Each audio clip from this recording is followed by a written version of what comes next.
Hey, Paul, how you doing? Terrell here, Big Gold Belt Media. How's your day going?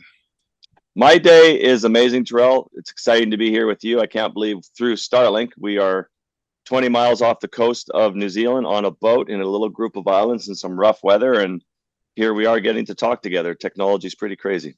Absolutely. I absolutely appreciate you taking the time to do this with me today. I know you're on a busy schedule out in the middle of the Bahamas, like you said, like you out in the middle of there, you got work to do.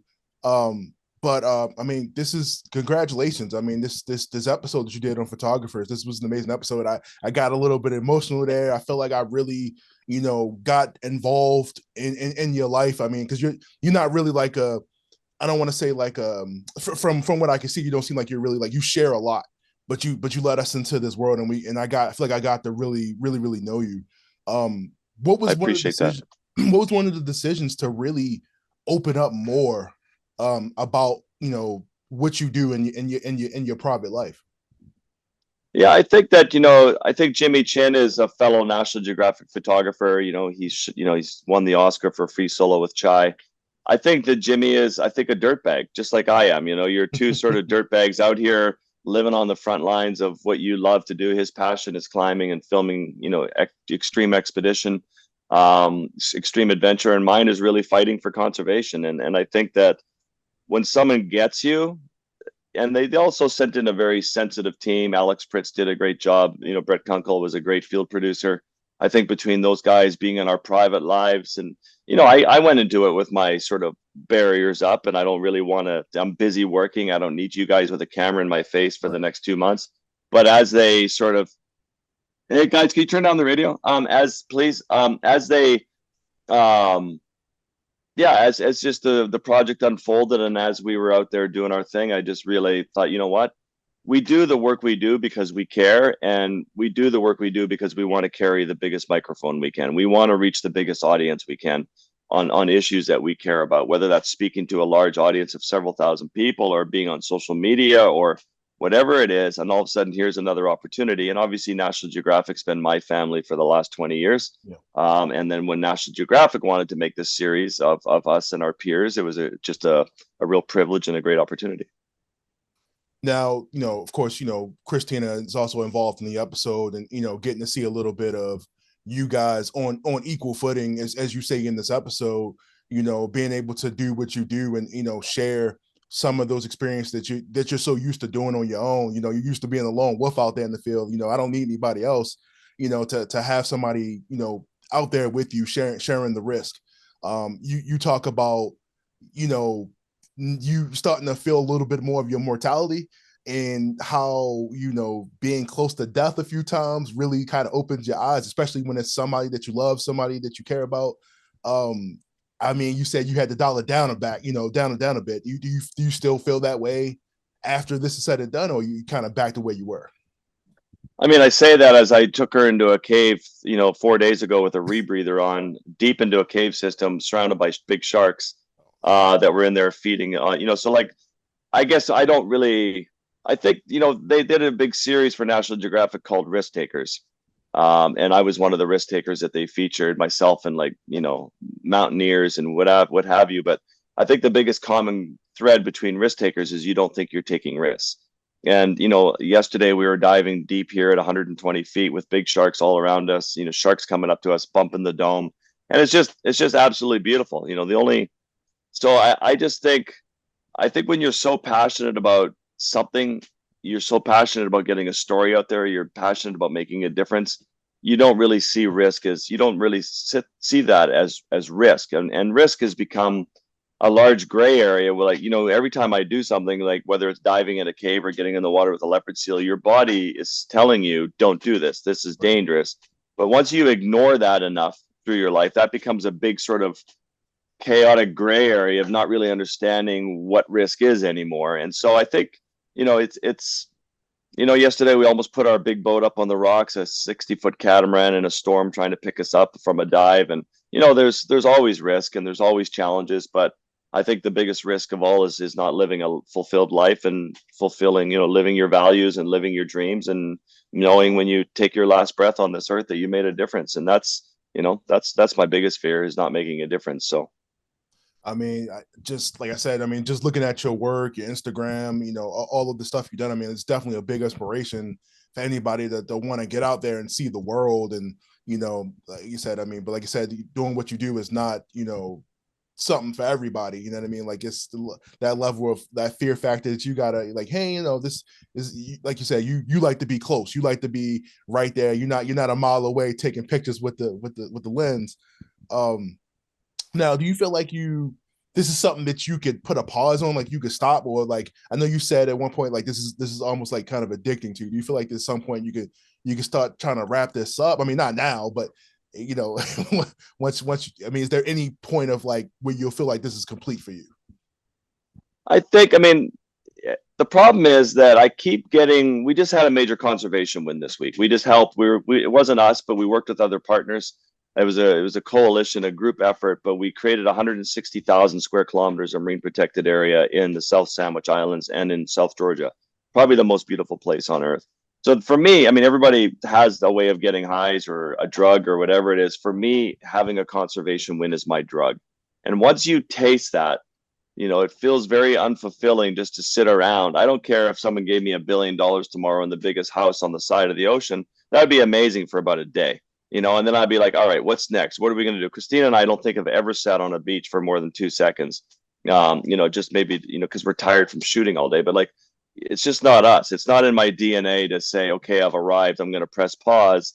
But I mean, our bodies, we have arthritic shoulder, arthritic back, and a hip, and I feel like I'm 80 years old, but I'm okay. I'm very excited to pull into the finish gates, haggard and broken down and worn out, and knowing that I kind of lived wide open, and Christina is doing the same. And we had some big wins in our life with conservation, and experienced love, happiness, and adventure along the way.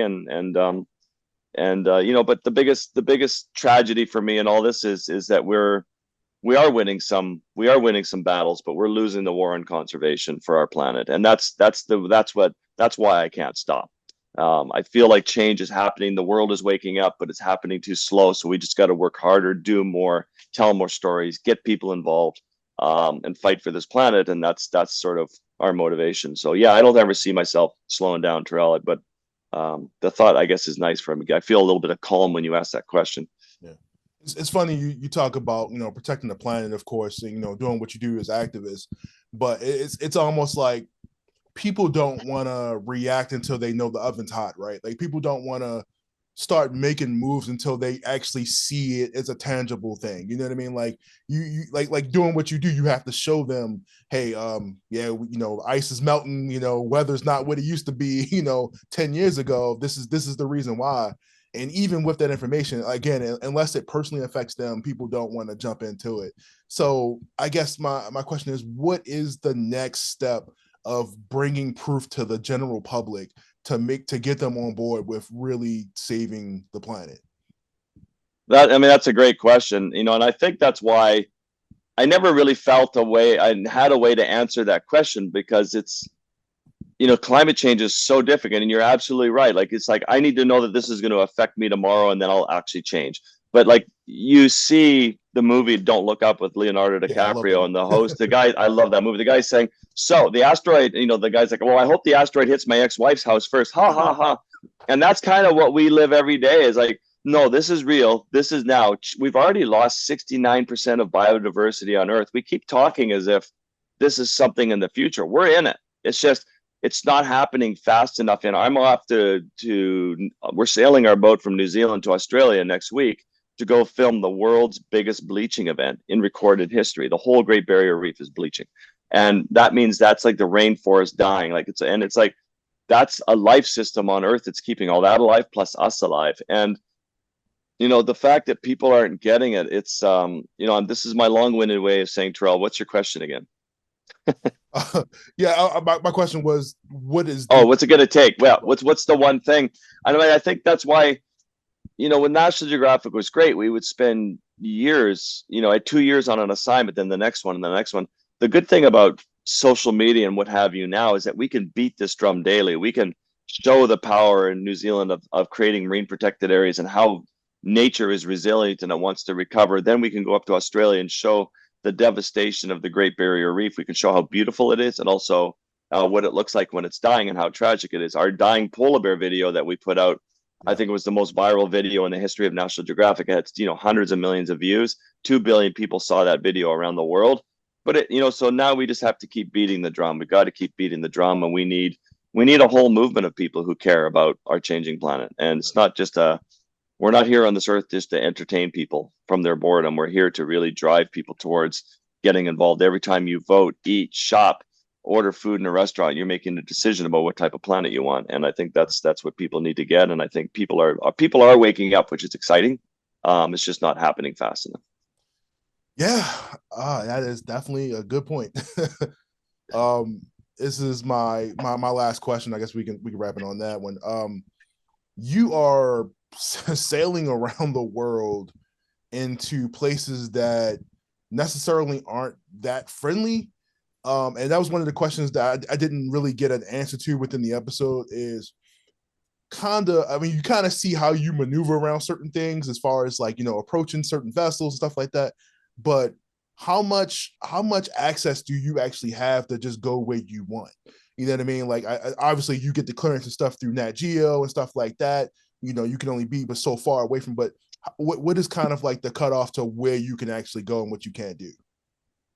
Yeah, that's a great question again, Terrell. I mean, there's different ways to do things. Some things are, you know, I've done an undercover expose stories before where, you know, I go in and pretend I'm someone else, you know, but that's not the normal journalistic route. But often you're not going to see what you need to see. People are good at hiding things, covering things up.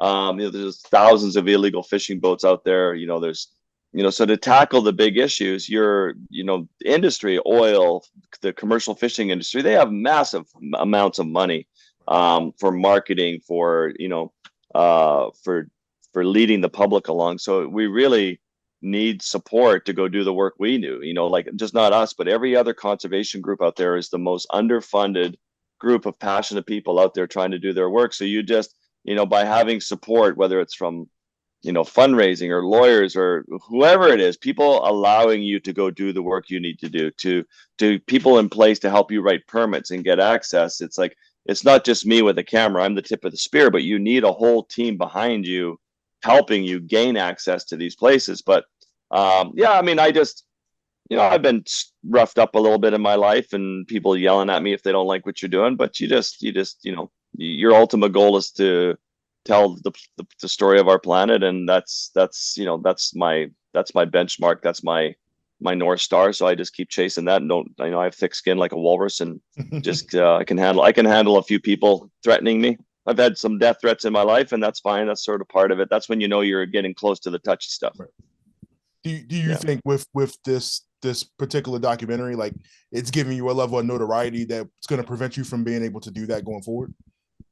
Maybe. I mean, it kind of, yeah, maybe. I mean, especially with our boat, the Sea Legacy One, we're not just the Calypso out doing, you know, interesting discoveries, saying we found a new species of fish. You know, we really are out here to make sometimes people or situations a bit uncomfortable by telling the truth. And so I think there's a possibility that with this story, it's just making us a little more in the spotlight, and that's part of it. We just have to deal with it as it comes along. Well, Paul, I definitely appreciate you for taking the time. Again, I mean, to you and Cristina, great work doing what you're doing.